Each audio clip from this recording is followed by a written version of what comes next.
আচ্ছা, সাদিক কায়ুম পাকিস্তানি না বাংলাদেশি সেটা আমাদের দেখার বিষয় না।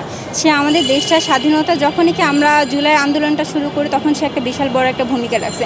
আমরা বেসিক্যালি মানুষকে তার কার্যে চিনি, সে তার জন্মস্থান কোথায়, সে কোথায় বড় হয়েছে না বড় হয়েছে, সে কোথায় আছে কোথায় থাকতেছে, সেটা আমাদের দেখার বিষয় না। একটা স্বাধীনতার সময়টাতে সে একটা অবদান রাখছে, আমরা সেই হিসাবে না হয় তাকে আমরা চিনি, সেই হিসাবে না হয় আমরা জানি, অতটুকু যথেষ্ট। আমরা যদি সম্মাননা দিতে পারি তবে আমরা সম্মাননা পাবো, ঠিক আছে। একটা মানুষকে তার জন্মগত বা জন্মস্থান নিয়ে আমরা কথা না শোনাই, শুধুমাত্র তার কার্যকলাপ নিয়ে আমরা বিবেচনা করি, তাহলে মনে হয় আমাদের জন্য ভালো হবে, আমাদের দেশটা আরও সুন্দর হবে, বরং আমরা আমাদের মধ্যে যে ভাই ভাই একটা সম্পর্ক বা আন্তরিকতা, এই জিনিসটা আরও বেশি সুন্দর হবে।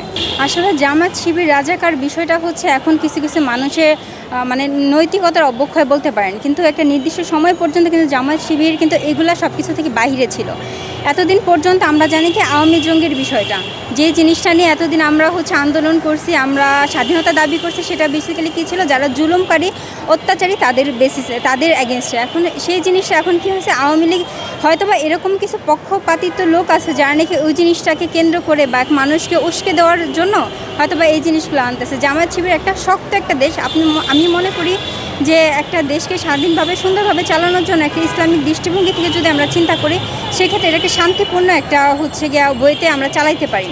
কিন্তু সেক্ষেত্রে এখন জামাতকে যদি জঙ্গিবাদ হিসেবে তারা আখ্যায়িত করে, সেক্ষেত্রে আমি মনে করি এটা খুবই নেগেটিভ হয়ে মানুষকে উস্কানি দেওয়ার বা নতুন করে আবার কোনো নিজেদের মধ্যে একটা ঝামেলা ক্রিয়েট করার একটা চিন্তাভাবনা, যে চিন্তাভাবনাগুলো আসলে চায়, হয়তো বা কোনো একটা পক্ষ চায় না আমরা বাঙালিরা স্বাধীনভাবে সুন্দরভাবে একটা স্বাভাবিক জীবনযাপন কাটাতে পারি।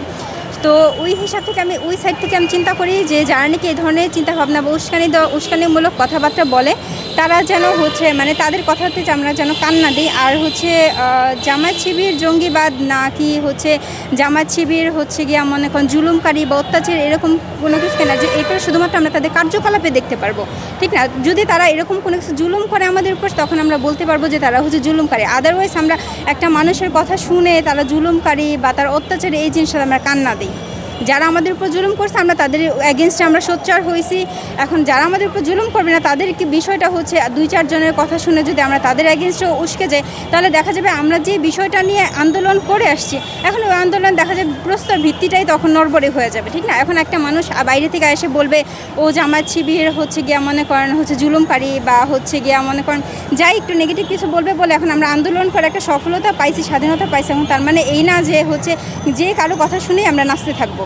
আমরা আমরা স্বাধীন মানুষ, আমরা গণতান্ত্রিক, আমাদের অধিকার আছে, আমরা ভালোকে ভালো মন্দকে মন্দ বলতে পারি, মন্দকে মন্দ যেটা সেটা আমরা বুঝি, এর জন্য আমরা এটা